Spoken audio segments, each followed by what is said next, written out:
The Air Force declared Ghost Rider dead in 2019. They carved the name on a memorial wall. They held a funeral. But when F-22 pilots heard that call sign crackle over the radio from a dying passenger plane, they froze. Because dead pilots don't save 234 lives. Or do they?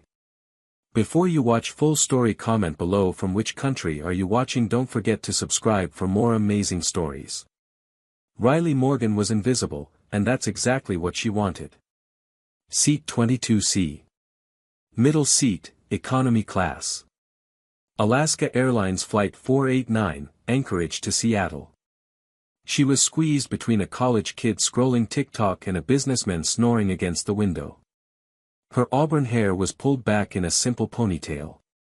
She wore jeans, a comfortable cardigan, and reading glasses perched on her nose as she flipped through a romance novel. Just another passenger. Just another woman on a Tuesday afternoon flight. Nobody looked at her twice. Nobody wondered about her. She was 37, unremarkable, exactly what she'd worked 5 years to become. The college kid's elbow nudged hers as he laughed at something on his phone. Riley shifted, gave him a polite smile, went back to her book. Outside the window, the Alaskan wilderness stretched below, endless white mountains, frozen rivers, the kind of terrain that could swallow you whole. Riley had seen this view before. Many times. But from a very different seat. 5 years ago, Riley Morgan didn't exist. 5 years ago, the person in this middle seat was someone else entirely. Someone the world thought was dead. Someone whose name was carved into a memorial wall at Langley Air Force Base, honored as a fallen hero. Colonel Alex Kane. Call sign, Ghost Rider. The most legendary stealth bomber pilot in United States Air Force history. Riley turned a page in her book, her hands steady. Those hands had once controlled a B-2 Spirit stealth bomber through the most dangerous airspace on Earth. Those hands had flown missions that officially never happened, strikes that changed wars without anyone knowing. For 15 years, Alex Kane had been untouchable. The pilot everyone wanted to be. The officer everyone respected. Flying missions over North Korea, Iran, Russia, places where one mistake meant death, where radar systems worth billions of dollars hunted for the ghost in the sky. They called him Ghost Rider because he was invisible. Perfect. Precise. A legend. But Alex Kane was living a lie. Because the decorated colonel everyone saluted, the hero everyone admired, was assigned male at birth but had known since childhood that she was female. Every day in uniform was agony. Every salute, every medal pinned on a chest that felt wrong, it was like dying slowly. Alex had buried the truth so deep that some days she forgot it was there. She became the perfect soldier, the perfect pilot, the perfect man. Even though being a man was killing her. By 2019, Alex couldn't do it anymore. The dysphoria, the crushing weight of living as someone you're not, was unbearable. She was planning to transition, to finally become herself, knowing it would mean the end of everything. Medical discharge. Loss of career. Becoming a spectacle in a military culture that didn't understand. Then came the mission over Iran. Deep penetration strike. Highest risk. Alex volunteered. During the mission, Iranian air defenses got lucky. A missile detonated close enough to damage the B-2's stealth coating. Alex completed the strike, because that's what Ghost Rider did, but the aircraft was compromised. Instead of heading to the extraction point, Alex made a choice that would change everything. She flew to a remote island, ejected over water, triggered the aircraft's self-destruct sequence, and swam to shore. She'd been planning this for months. Hidden money. False documents. Contacts who didn't ask questions. The official report, Colonel Alex Kane killed in action. Catastrophic aircraft failure. Body unrecoverable. They held a memorial service. Full military honors. An empty casket draped with an American flag. Generals gave speeches about sacrifice and heroism. They carved Alex's name into stone. But Alex didn't die. She escaped. She used the mission as her exit, the perfect way to leave a life that was destroying her and become who she'd always been. For 5 years, Riley Morgan had lived quietly in Seattle. She transitioned medically, hormones, surgeries, all of it. She built a simple life as a freelance graphic designer. She made friends who only knew her as Riley, who had no idea about bombers or combat or a legendary pilot who supposedly died in 2019. She was finally herself. Finally happy. Finally free. She painted watercolors on weekends. She volunteered at an LGBTQ+ youth center, helping scared kids figure out who they were. She went on dates occasionally, though nothing serious. She had a small apartment with plants in the windows and a cat named Luna. Riley's life was small, peaceful, anonymous. And she loved every second of it. She hadn't touched aircraft controls in 5 years. Hadn't thought about flying. That was Alex's life. Riley's life was coffee shops and art classes and quiet evenings reading on her couch. The businessman beside her snorted in his sleep, shifted against the window. The college kid laughed at another video. Riley smiled to herself, turned another page.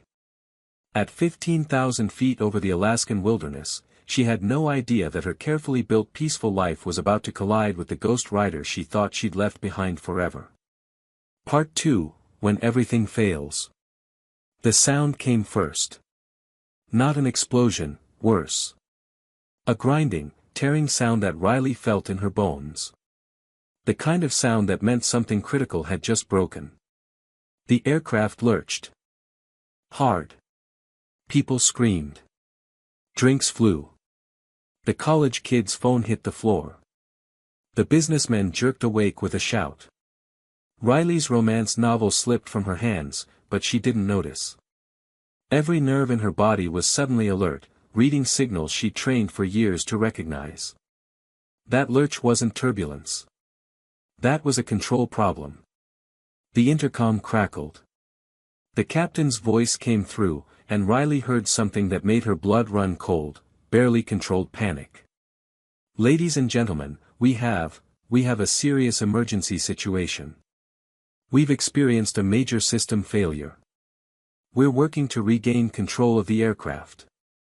Flight attendants, prepare for emergency procedures. The cabin exploded into chaos. Children crying. Adults shouting. A woman across the aisle started praying loudly.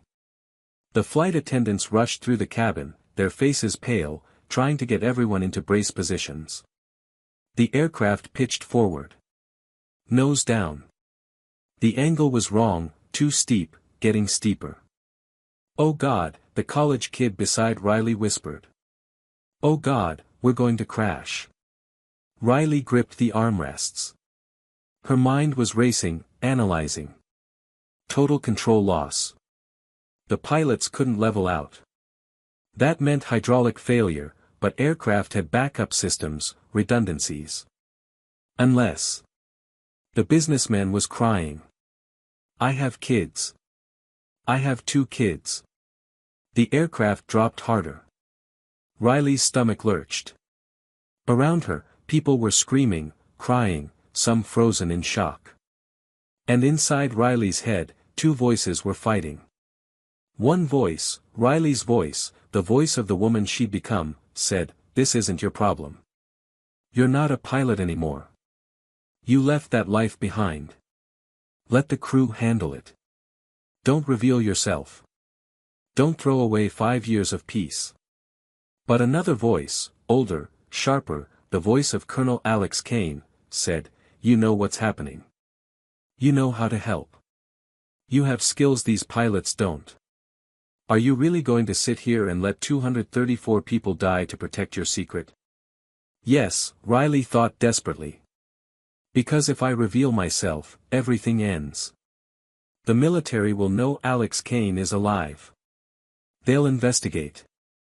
My truth comes out. I become a spectacle, a story, a problem. Everything I built gets destroyed. The aircraft shuddered violently. The oxygen masks dropped. More screaming. Some things are more important than hiding, the Alex Kane voice said. The intercom crackled again. The captain's voice was ragged now, terrified. This is Captain Morrison. We have complete hydraulic failure. All 3 systems. We've lost flight controls. The aircraft we're in an uncontrolled descent. We're trying everything but nothing's responding. If anyone on board has any flight experience, any at all, we need you in the cockpit right now. We need. God help us, we need a miracle. Riley closed her eyes. She thought about the 234 people on this flight. Families. The businessman's 2 kids who would lose their father. The college kid who'd never graduate. The mother 3 rows back holding a baby. People who deserved to live. People who would die in the next 3 minutes if someone with the right skills didn't help. She thought, I can save them. I know how. I've recovered from worse in combat. But if I do this, Riley Morgan's peaceful life ends forever. The aircraft dropped again. Screaming. Crying. Terror. Riley opened her eyes. She unbuckled her seatbelt and stood. The flight attendant, a young woman, maybe 25, her face streaked with tears, grabbed Riley's arm. Ma'am, please. Sit down. Brace position. I'm a pilot, Riley said calmly. Former military. I can help. The flight attendant stared at her. This slender woman in a cardigan and jeans, making an impossible claim while the world fell apart around them. I flew B-2 bombers for 15 years, Riley said, her voice steady and sure. I've handled worse than this. I need to get to the cockpit. Right now. The flight attendant's training said to refuse. But desperation won. Follow me. Riley moved through the tilting cabin. People grabbed at her, crying, begging. She kept moving. The aircraft was angled nose down at maybe 15 degrees, getting worse. She could feel it in her legs, in her balance. At the cockpit door, Riley stopped. She picked up the intercom handset, the one that broadcast to the whole cabin, and keyed it. She spoke words she never thought she'd say again. Words that would change everything. This is Ghost Rider Actual. I'm coming to the cockpit. Then she hung up and stepped through the door. Part 3, The Voice from the Dead. 2 F-22 Raptors were flying escort 5,000 feet above Alaska Airlines Flight 489. Standard Protocol. When a commercial aircraft declares an emergency over Alaska, fighters from Elmendorf Air Force Base launch to provide visual support, relay information, help guide emergency services. Major Sarah Chen was flying lead. Her wingman, Captain Mike Torres, was on her right wing. They'd been monitoring the emergency frequency, listening to the desperate transmissions from the dying 737. Then a woman's voice came over the cabin frequency, which military monitoring could pick up, calm and clear. This is Ghost Rider Actual. I'm coming to the cockpit. Sarah Chen's blood went cold. Say again. Torres's voice crackled in her headset. Did she just say Ghost Rider Actual? Impossible, Sarah breathed. But she'd heard it too. Ghost Rider. The call sign that belonged to one pilot. The most legendary pilot in modern Air Force history. Colonel Alex Kane. Who died in 2019. Sarah had been at the memorial service. She'd stood at attention while they played taps. She'd saluted the empty casket. Patch this to command, she ordered Torres. Right now. Everything we're hearing. At Elmendorf Air Force Base, in the command center, alarms were already ringing. The emergency was being monitored at every level. But when that transmission came through, this is Ghost Rider Actual, everything stopped. General Marcus Webb was in a meeting when his aide burst in. "Sir, you need to hear this. Alaska Airlines 489. Someone just identified themselves as Ghost Rider Actual." Webb felt the room tilt. "That's not possible." "Sir, voice analysis is running now, but..." Webb was already moving, running to the command center. He'd commanded Ghost Rider's wing. He'd written the report on Alex Kane's death. He'd given the eulogy, standing in front of hundreds of people, talking about sacrifice and heroism and a pilot who gave everything for their country. In the command center, technicians were frantically working. "Voice analysis complete, sir," one of them said. "It's a match for Colonel Alex Kane. 97% certainty. But sir, the voice is different. Higher register. Softer. Like it's been, feminized." Webb stared at the screen. At the waveform analysis showing the voice pattern that matched Alex Kane but didn't quite match. Understanding hit him like a physical blow. "Oh my God," he whispered. Alex transitioned. Riley entered the cockpit and immediately assessed the situation. Captain Morrison was in the left seat, sweat pouring down his face, hands shaking on controls that weren't responding. First Officer Lee was in the right seat, working through emergency checklists with desperate speed. Both men looked up when Riley entered. Morrison's eyes were wild with panic and confusion. "Who the hell are you?" "Someone who can save this aircraft," Riley said. She moved to the jump seat behind them, already scanning the instrument panel. "Talk to me." "What failed?" "Everything." Lee shouted. Hydraulic system A failed first, then B, then C. All three systems gone. We have no flight controls. No ailerons, no elevators, no rudder. Nothing responds. We're just falling. Riley's eyes moved across the panel, reading, analyzing. She saw the hydraulic pressure gauges all at zero. She saw the backup electrical system warning lights. And she understood. "You have a cascading failure," she said calmly. "The hydraulic rupture took out the primary electrical bus when the fluid sprayed onto it. That's why your backup systems aren't working. You're trying to use manual reversion, but without electrical power to the control surfaces, manual reversion is useless." Morrison stared at her. "How do you know?" "Because I've flown aircraft in worse conditions," Riley said. She was already calculating. "You need to fly this plane using only differential thrust and pitch trim. Asymmetric engine power to turn, pitch trim for altitude control. It's nearly impossible, but I've done it." "That's insane," Lee said. "Nobody can fly a 737 with just engine thrust." "I flew a B-2 Spirit bomber with battle damage over Iranian airspace using the same technique," Riley said.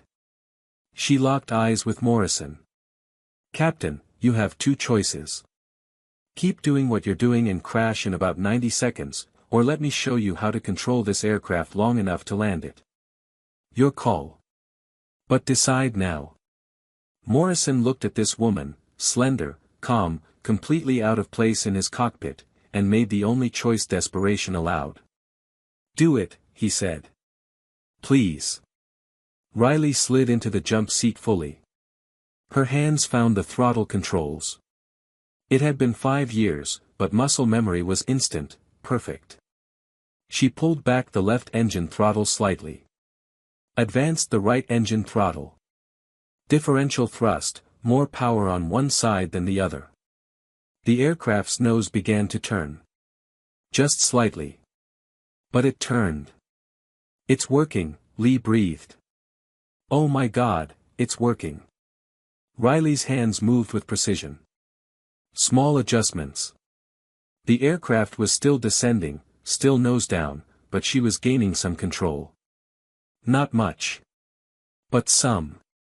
She reached for the radio, keyed the military frequency. "Mayday, Mayday, Mayday. This is Ghost Rider Actual aboard Alaska Airlines Flight 489.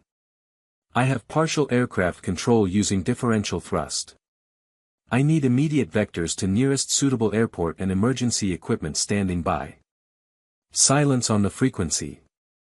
Then a voice Riley recognized, a voice she hadn't heard in 5 years. General Marcus Webb. His voice was shaking. Ghost Rider, this is General Webb. Alex, is that really you? Riley closed her eyes. The moment of truth. The moment when everything changed forever. General Webb, this is Colonel Alex Kane. I survived the 2019 mission. I've been living under a different identity. But sir, I don't have time to explain right now. I have 234 passengers who need me to land this aircraft. Can we discuss my resurrection after I save their lives? Copy that, Ghost Rider. Webb's voice was steadier now, slipping into command mode. But Alex, I need to know, your voice is different. What happened to you?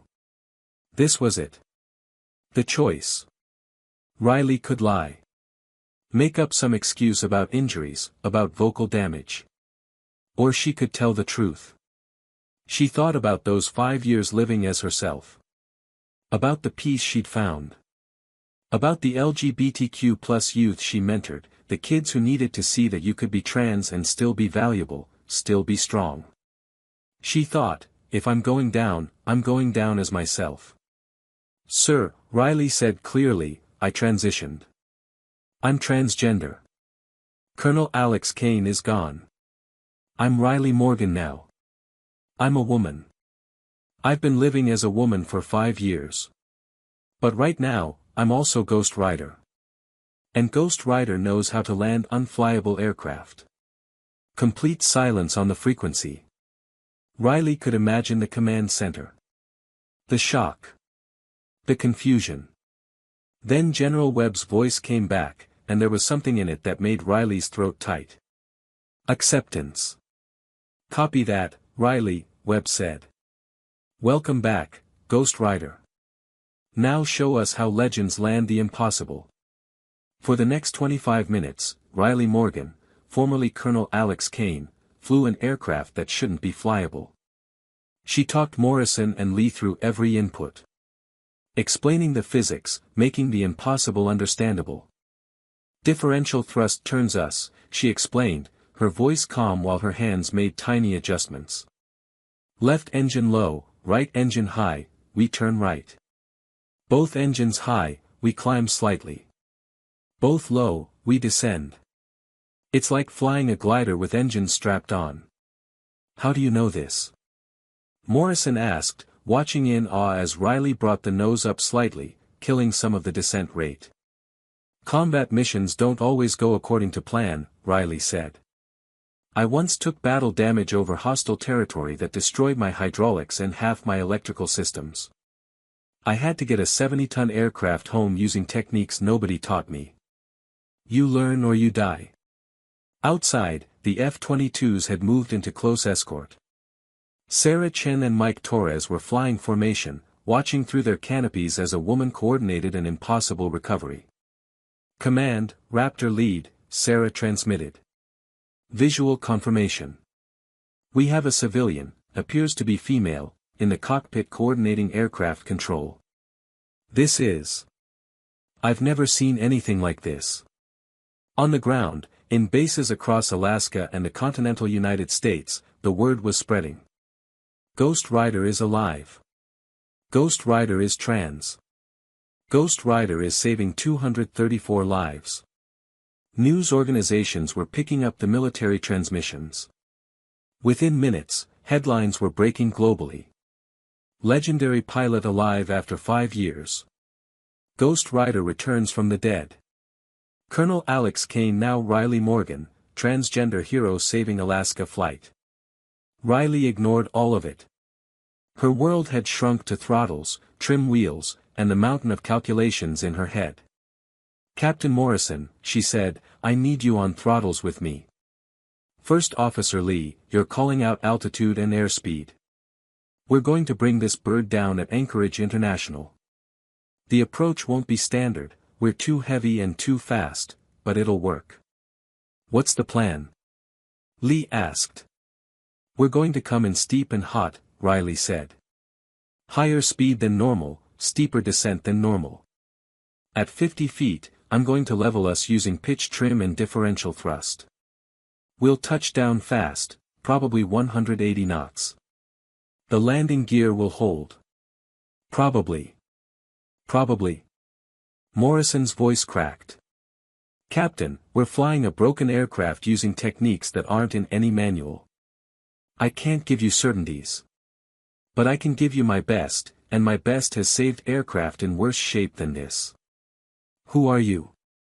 Morrison whispered. Riley smiled slightly. Right now. I'm the only chance these 234 people have. After we land, I'll tell you everything. The approach to Anchorage began. Riley coordinated with air traffic control, with the tower, with emergency services. Ambulances, fire trucks, rescue equipment, everything was being positioned. Alaska 489, you're cleared to land any runway, any direction, the tower controller said. Emergency equipment standing by. Roger that, Riley replied. We're coming in on runway 7 left. It's going to be a long, fast landing. Clear everything behind us. At 2,000 feet, Riley walked Morrison and Lee through the final approach. Speed 190 knots. Descent rate 1,200 feet per minute. We're too fast and too steep, but that's by design. I'm going to ride this angle down, then flatten us at the last second. The runway appeared ahead. Riley's hands never stopped moving. Tiny throttle adjustments. Pitch trim tweaks. At 500 feet, Lee's voice was tight, we're not going to stop on the runway. It's too short for this speed. We're not stopping on the runway, Riley said calmly. We're using the runway, then the overrun area, then the grass beyond. I've landed heavier aircraft in shorter distances. When? Morrison demanded. Classified missions in places I can't name, Riley said. Trust me, Captain. I've done this before. At 100 feet, Riley made her final adjustments. She could see emergency vehicles lining the runway, lights flashing. At 50 feet, she pulled back both throttles slightly, used the pitch trim to raise the nose just a degree. Brace, she said calmly. This is going to be rough. The 737 hit the runway hard. Violent impact. The landing gear screamed. Tires exploded immediately, the speed was too high. But the gear held. Morrison jammed the brakes. Nothing happened, no hydraulics meant no brake pressure. Emergency brake. Riley shouted. Lee pulled the emergency brake handle. Some pressure returned. The aircraft was skidding now, smoking, tires shredded. They blew past the normal landing distance. Into the overrun area. Concrete became grass. Riley fought the throttles, trying to keep them straight as the aircraft plowed through grass and dirt. Come on, she whispered. Come on, hold together. The aircraft skidded. 800 feet. 900 feet. Ahead, trees loomed. The aircraft was slowing. 100 knots. 80 knots. 60 knots. At 40 knots, 50 feet from the trees, the 737 finally stopped. Total silence in the cockpit. Then Morrison started laughing. Hysterical, relieved laughter. We're alive. Oh my God, we're alive. Lee was crying. Riley sat back, her hands shaking now that it was over. Ladies and gentlemen, she said into the PA system, her voice tired but warm, welcome to Anchorage. Please remain seated while we evacuate. And, thank you for flying with us today. Through the cockpit windows, she could see emergency vehicles swarming. Fire trucks. Ambulances. And military vehicles. A lot of military vehicles. Ghost Rider, General Webb's voice came over the radio, thick with emotion. That was the most beautiful thing I've ever seen. Well done. Welcome home. Riley closed her eyes. Home. She wasn't sure she had one anymore. When Riley stepped off the aircraft, she was met by what looked like half the U.S. military. Military police formed a perimeter. FBI agents in suits stood watching. Officers in Air Force dress uniforms, some she recognized, most she didn't, waited with expressions ranging from shock to confusion to something that might have been anger. And at the front, General Marcus Webb. He was older than Riley remembered. 5 years had added gray to his hair, lines to his face. But his eyes were the same, sharp, intelligent, kind. He looked at Riley. Really looked at her. Taking in the auburn hair, the feminine features, the slender build. Seeing not the man he'd served with, not the colonel he'd eulogized, but the woman that person had always been. His eyes were wet. "Permission to hug you, Riley?" he asked quietly. Riley felt something break inside her chest. "Granted, sir." They embraced. Webb was crying openly now, not caring who saw. "We mourned you," he whispered. "We put your name on a wall. We told your story to every new pilot. We held you up as an example of sacrifice and heroism. And all this time, you were alive. You were, becoming yourself. I'm sorry I deceived you, sir," Riley said, her own voice breaking. "But I couldn't be Alex anymore. That life was killing me. I had to escape to live." Webb pulled back, held her at arm's length. "And today you saved 234 people. You're still Ghost Rider. Still a hero. Just, also finally yourself." An FBI agent stepped forward, a woman, 40s, sharp suit. "Ms. Morgan, I'm Special Agent Reeves. We need to ask you some questions about your situation." "I faked my death and deserted," Riley said flatly. "I know what I did. I'm not running from it." "Actually," another voice said, "the legal situation is more complicated than that." A military lawyer stepped forward, JAG insignia, commander's rank. "Colonel Kane was declared killed in action based on evidence available at the time," he said. "There's no evidence of desertion, you completed your mission, your aircraft was destroyed, and you were presumed dead. The fact that you survived and chose not to reveal yourself is unusual, but not necessarily criminal." "I let everyone think I was dead," Riley said. "I collected death benefits for my family before I disappeared." "Death benefits you arranged to go to your elderly mother, who needed medical care," the lawyer interrupted. "Which, I should note, she received. We've already checked. Your mother passed away 2 years ago, Ms. Morgan. The benefit supported her care until the end." Riley closed her eyes. She'd known her mother was gone, she'd seen the obituary online, had cried alone in her apartment, unable to attend the funeral. "The point is," the lawyer continued, "you didn't profit from this. You didn't commit fraud. You didn't harm anyone. You just left. And now you've returned to save lives. That complicates things." "There'll be an investigation," Agent Reeves said. "But honestly, Ms. Morgan, I don't think you're looking at criminal charges." "Political nightmare?" "Yes." "Legal mess?" "Absolutely." "But criminal?" "Probably not." General Webb put a hand on Riley's shoulder. "We need to debrief you. Understand what happened, how you survived, where you've been." "But Riley, you're not under arrest. You're not a criminal. You're a pilot who made an impossible choice and then came back when people needed you." Riley looked around at the faces watching her. Some angry, yes. Some confused. But many, maybe most, looked curious. Interested. Even, respectful. "What happens now?" she asked. "Now," Webb said, "you tell us your story. They held the debriefing in a secure conference room at Elmendorf Air Force Base. Riley sat at a long table surrounded by generals, colonels, intelligence officers, JAG lawyers, and FBI agents. Video cameras recorded everything. Stenographers typed every word. General Webb sat directly across from her. "Start from the beginning," he said gently. "The 2019 mission. What really happened?" Riley took a deep breath and began.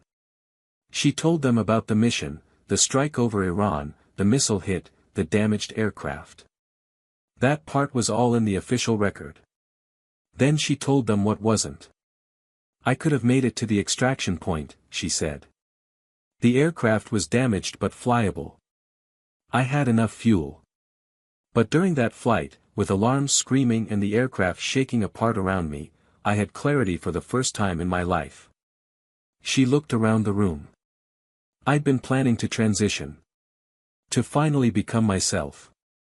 But I knew what that meant in 2019, medical discharge, probably a fight with the military, becoming a spectacle. I'd spent 15 years building a career, building a reputation, and I was about to throw it all away just to be comfortable in my own skin." "So you saw an opportunity," one of the colonels said. "Not accusing. Just understanding." "I saw an escape," Riley confirmed. "A way to leave Colonel Alex Kane behind, literally bury that identity, and become who I really was. No questions, no explanations, no fighting. Just, gone." "You flew to the island," Webb said. "Small island, Indonesia, barely inhabited. I'd researched it for months as part of my transition planning. I'd been gathering false documents, hiding money, making contacts. I landed in the water near the coast, ejected, triggered the self-destruct, and swam to shore. The explosion destroyed most of the evidence. The ocean did the rest. And you just vanished," an intelligence officer said. "I became Riley Morgan," she said. "I'd had the documents made, passport, driver's license, everything. I flew to Thailand, started hormone therapy. 6 months later, I came back to the US as Riley. Nobody questioned it. Why would they? I was just another trans woman living her life. You didn't feel guilty?" This from a younger officer, his voice hard. Riley met his eyes. "Every single day. I knew what I'd done to the people who cared about me. I knew my mother believed her child was dead. I knew you all mourned someone who was alive. But I also knew that if I'd stayed, if I'd tried to transition as Colonel Alex Kane, I would have died anyway. Maybe not physically, but the person I really am would have been destroyed. So yes, I felt guilty. But I also felt alive for the first time in my life." "Tell us about Riley Morgan's life," Webb said. She did. She told them about Seattle. About her small apartment and her graphic design work. About volunteering at the LGBTQ+ center, helping scared teenagers figure out their identities. About painting and reading and the simple joy of wearing clothes that felt right, using a name that felt true. "I was happy," she said simply. "For 5 years, I was just happy. I wasn't a legend. I wasn't a hero. I wasn't a symbol of anything. I was just Riley. And it was the most beautiful 5 years of my life. Until today," an FBI agent said. "Until today," Riley agreed. "Until I had to choose between the life I'd built and 234 lives that needed Ghost Rider's skills." "Why did you help?" Webb asked. "You could have stayed silent. Nobody knew who you were.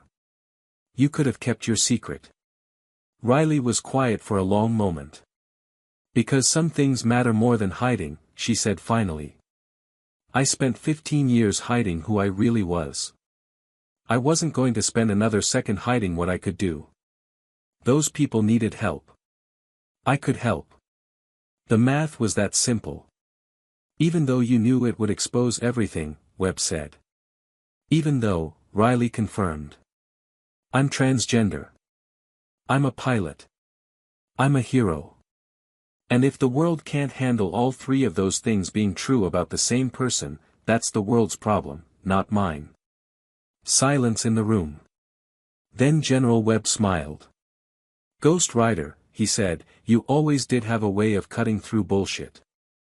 3 days later, they held a press conference. It was broadcast live on every major network. Carried on CNN, Fox News, BBC, Al Jazeera, the whole world watching. Riley sat at a table with General Webb beside her. She wore a simple blue dress, minimal makeup, her hair styled but not overly done. She looked nervous. She was nervous. She'd spent 3 days being debriefed, questioned, analyzed. 3 days of military officials trying to figure out what to do with a dead hero who'd come back to life as a trans woman. The JAG lawyers had determined she wasn't facing criminal charges. The official line, Colonel Kane had been presumed dead in good faith, and Riley Morgan had technically broken no laws by living under a legal identity. It was messy. Complicated. Unprecedented. But not criminal. Now came the hard part, facing the public. The press room was packed. Cameras everywhere. Reporters shouting questions before anyone had said a word. General Webb held up a hand. Silence fell. Ladies and gentlemen, he began, 3 days ago, Alaska Airlines Flight 489 experienced a catastrophic failure that should have resulted in the deaths of 234 passengers and crew. That those people are alive today is due entirely to the actions of the woman sitting beside me. He paused, looked at Riley. 5 years ago, we mourned Colonel Alex Kane, one of the finest pilots this nation has ever produced. We believed Alex died serving this country. We were wrong. Alex didn't die. Alex, transformed. Became who she truly was.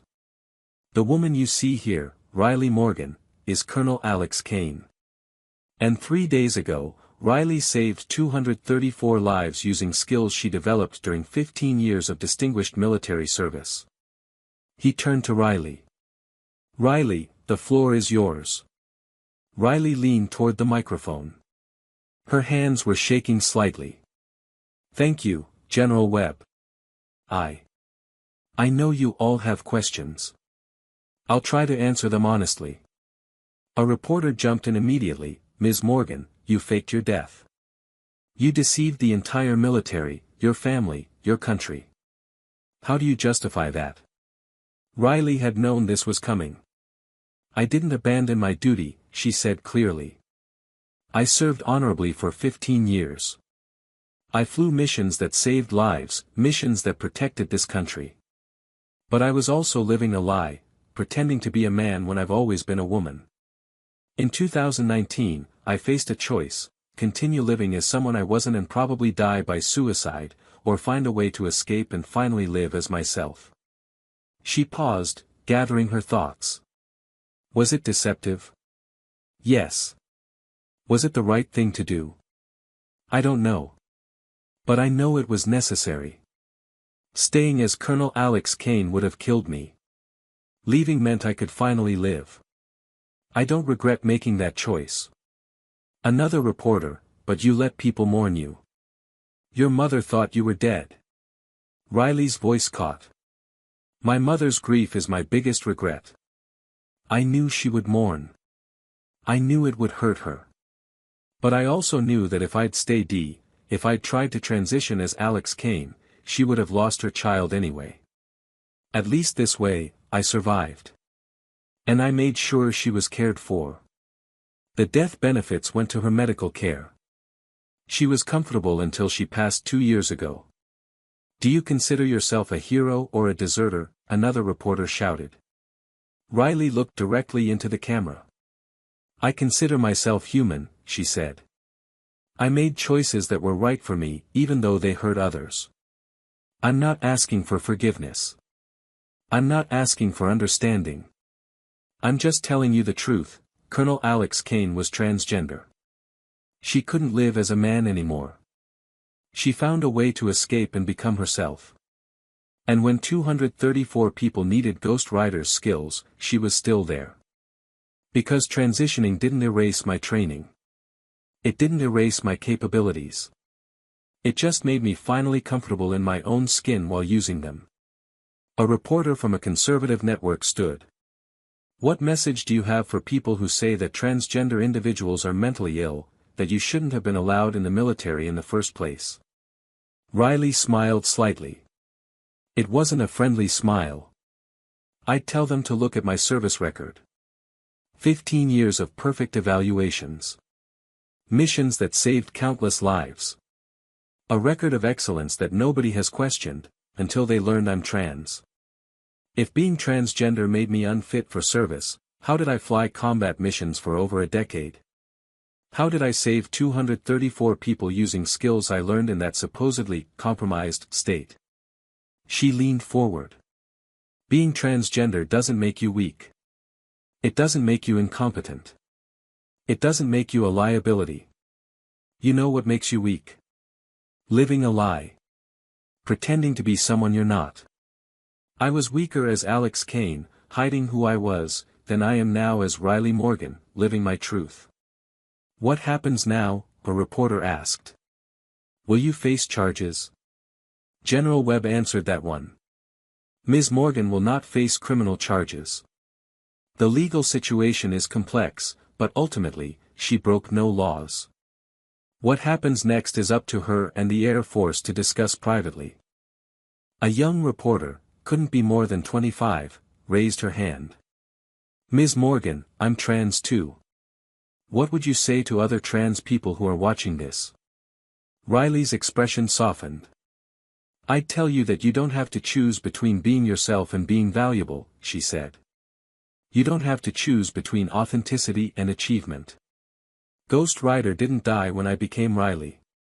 Ghost Rider just finally became who she was always meant to be, a woman with the courage to fly into impossible situations and bring people home safely. Her voice grew stronger. I'm transgender. I'm a pilot. I'm a hero, not despite being trans, but while being trans. Those things aren't contradictory. They're all part of who I am. And if I can save 234 lives while living as my authentic self, then maybe other trans people will know, you can be yourself and be extraordinary. You don't have to choose. The questions continued for another hour. Riley answered all of them honestly, unflinchingly. Yes, she'd deceived people. Yes, she'd hurt people. Yes, she understood why some people were angry. But no, she didn't regret surviving. No, she didn't regret becoming herself. No, she wouldn't apologize for being trans. When it was over, Riley stood. The cameras flashed. The questions kept coming. General Webb put a hand on her shoulder, guided her out of the room. In the hallway, away from the cameras, Riley sagged against the wall. I think I just committed social suicide, she whispered. No, Webb said gently. You just told the truth. Now let's see what the world does with it. The world had opinions. On social media, Riley trended globally for 3 days straight. The reactions were mixed. Some people called her a hero. She saved 234 people. Trans woman risks everything to save a plane. This is what courage looks like. Some people called her a fraud. Fake hero faked death. Betrayed everyone who trusted him. This is what happens when you let mentally ill people in the military. Some people focused on the trans aspect. Support from LGBTQ+ communities worldwide. Death threats from transphobes. Debates about trans service members, trans identity, what it means to transition. Some people focused on the piloting. Aviation forums exploded with analysis of Riley's technique. Flying on differential thrust alone is theoretically possible but practically impossible. She did what no textbook says can be done. This is the most skilled piece of flying in modern aviation history. And some people, these were Riley's favorites, just said, holy shit, that was cool. The 234 passengers from Flight 489 became instant celebrities. News crews interviewed them. They told their stories. The businessman from seat 22A, I didn't even notice her before the emergency. She was just there. Then suddenly she's saving all our lives. I don't care what she used to be called or what gender she is. She's a hero. End of story. The college student from 22B, she was reading a romance novel, man. Just reading a book. And then she stood up and was like, I'm a pilot, and saved everyone. It was the most badass thing I've ever seen. A mother traveling with her baby, my daughter is alive because of Riley Morgan. I don't care about the controversy. I don't care about the politics. That woman saved my baby's life. As far as I'm concerned, she can be whoever she wants to be. Captain Morrison and First Officer Lee gave their own press conference. What Riley did was impossible, Morrison said. I've been flying for 25 years. I've never seen anything like it. She took an unflyable aircraft and flew it.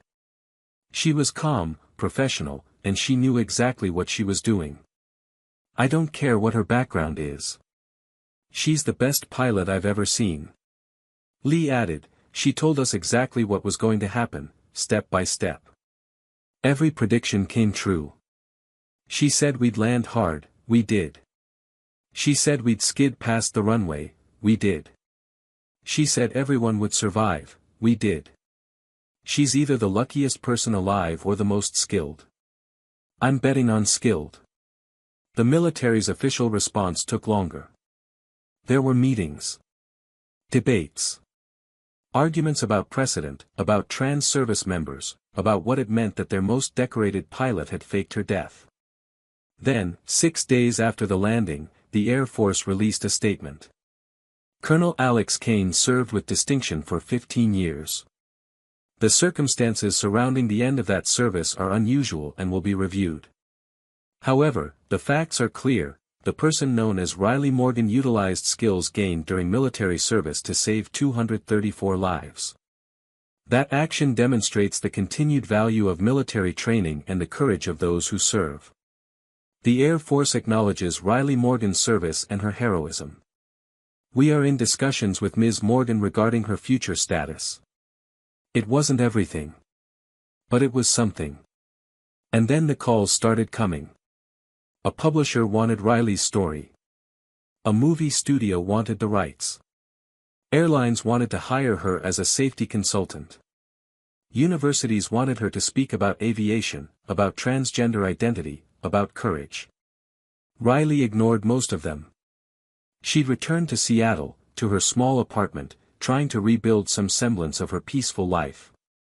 But Luna the cat was the only one who didn't treat her differently. Her friends, the ones who'd known her only as Riley, were shocked. Supportive, but shocked. You're a military pilot, her best friend Sarah said, staring at her. You flew bombers. Used to, Riley said. 5 years ago. And you never mentioned it because Riley Morgan wasn't a pilot, Riley said quietly. Riley Morgan was just a graphic designer who liked watercolors. That's who I wanted to be. Sarah hugged her. You can be both, you know. Pilot and artist. Hero and regular person. You don't have to choose. But that was the question, wasn't it? Who was Riley Morgan now? Could she go back to being invisible after the whole world had seen her?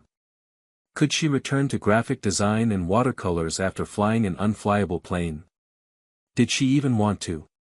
General Webb visited her in Seattle, 2 weeks after the landing. They met at a coffee shop near Riley's apartment, neutral ground, no military bases, no press conferences. Just two people who'd once served together, trying to figure out what came next. Webb ordered black coffee. Riley got a vanilla latte. You look different, Webb said, studying her. Not physically. Just, lighter. Like a weight is gone. I told the truth, Riley said. The whole truth. For the first time in my life, everyone knows exactly who I am. It's terrifying and liberating at the same time. Webb smiled. That's what integrity does.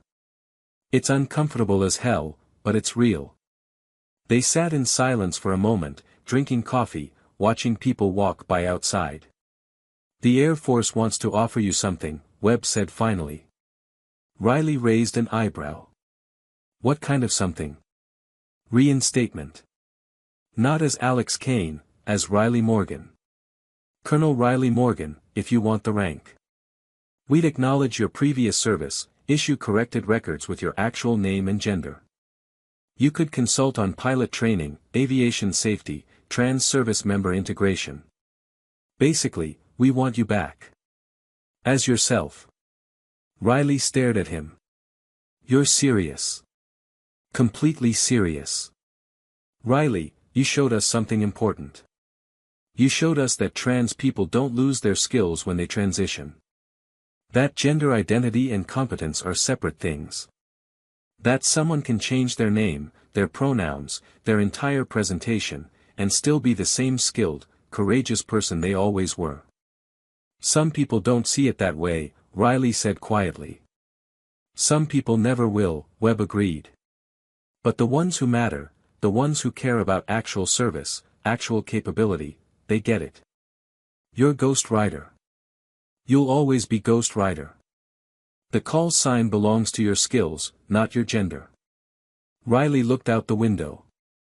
A young trans woman walked by, rainbow flag pin on her jacket, looking nervous, looking brave. If I come back, Riley said slowly, I become a symbol.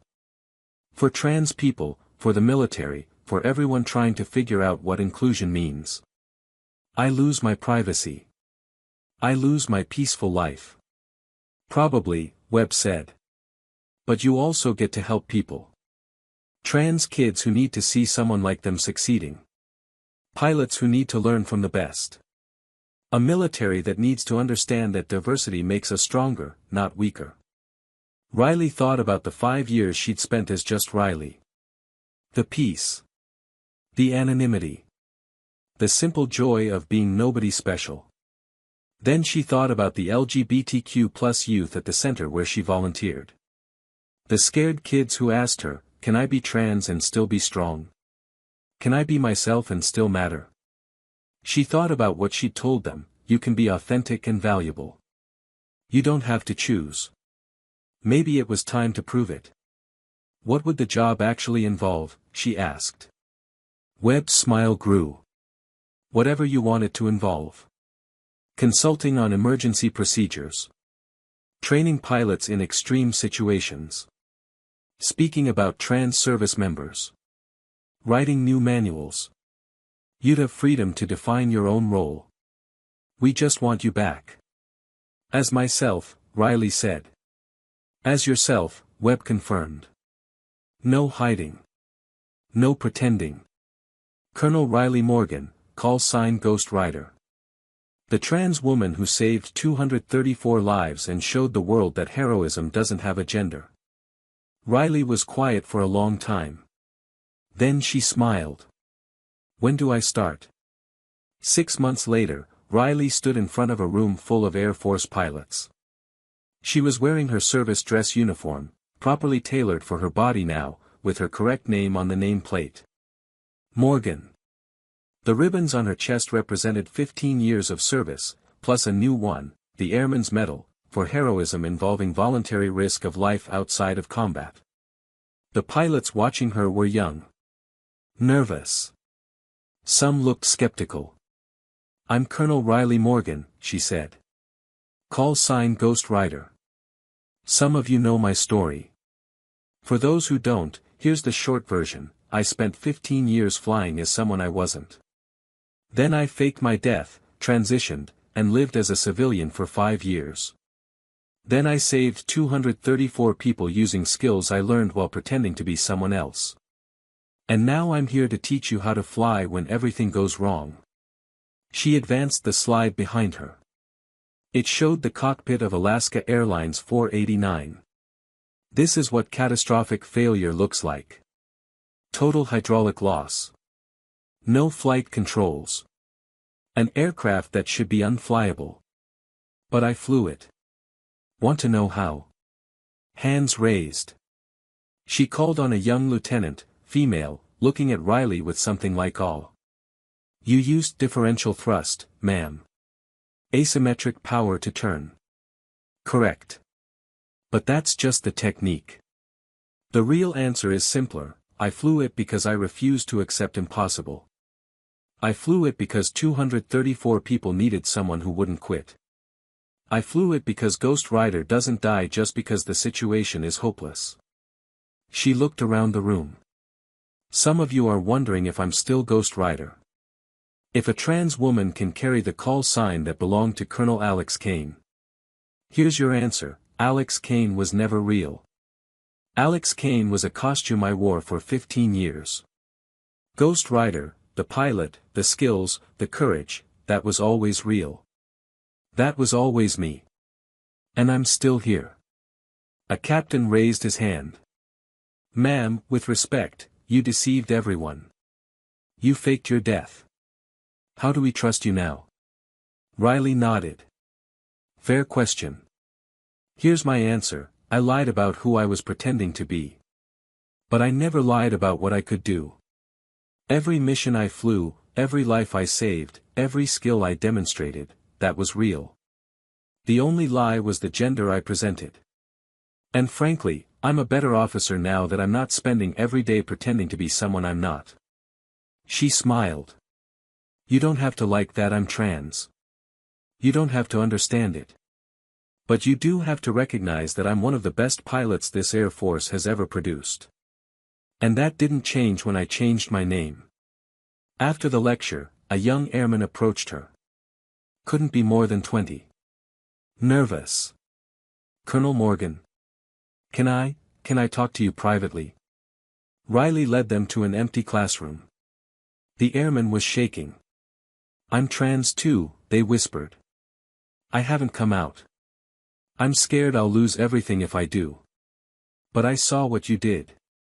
I saw you save those people. I saw you stand up and tell the truth. And I just wanted to say, thank you. For showing me it's possible. Riley felt her throat tighten. This was why she came back.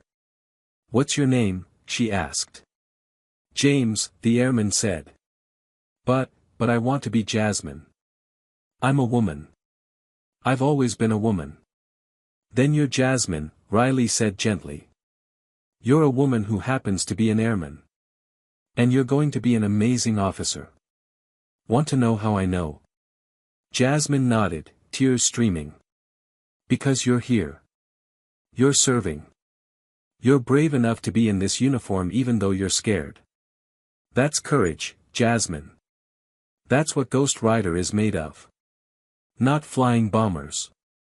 Not landing broken aircraft. Just having the guts to be who you are even when it's terrifying. Jasmine hugged her.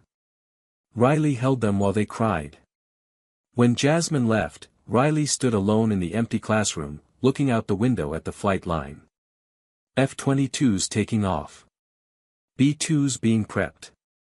The machines of war, flown by people who were learning to be more than just warriors. Her phone buzzed. A text from Sarah, her civilian friend. Coffee this weekend? Want to see your new watercolors? Riley smiled.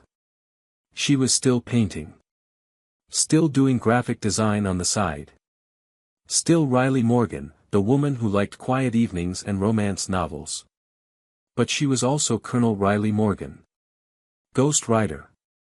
The woman who'd shown the world that you could be trans and be a hero, that you could live your truth and still serve, that authenticity and duty weren't contradictory.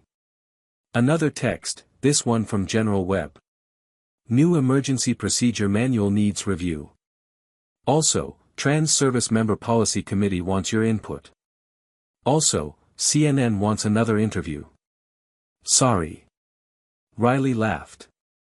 Her peaceful anonymous life was definitely over. But as she looked out at the flight line, at the aircraft she'd once flown, at the uniform she now wore as herself, she realized something. She didn't want that peaceful life anymore. She wanted this. The challenge. The visibility. The chance to help people like Jasmine. The opportunity to prove that trans people could serve, could excel, could save lives. Ghost Rider had returned from the dead. And she'd never been more alive. Riley Morgan walked out of the classroom into the afternoon sun. Somewhere above, an F-22 carved contrails across the blue sky. She watched it climb, remembering the feeling of pushing a bomber into hostile territory, of trusting your skills when everything said you should be afraid. She was still that pilot. Still Ghost Rider. Just finally, beautifully, completely herself. And that made all the difference. Ghost Rider actual. Call sign confirmed. Identity, authentic. Mission, ongoing. She flies on.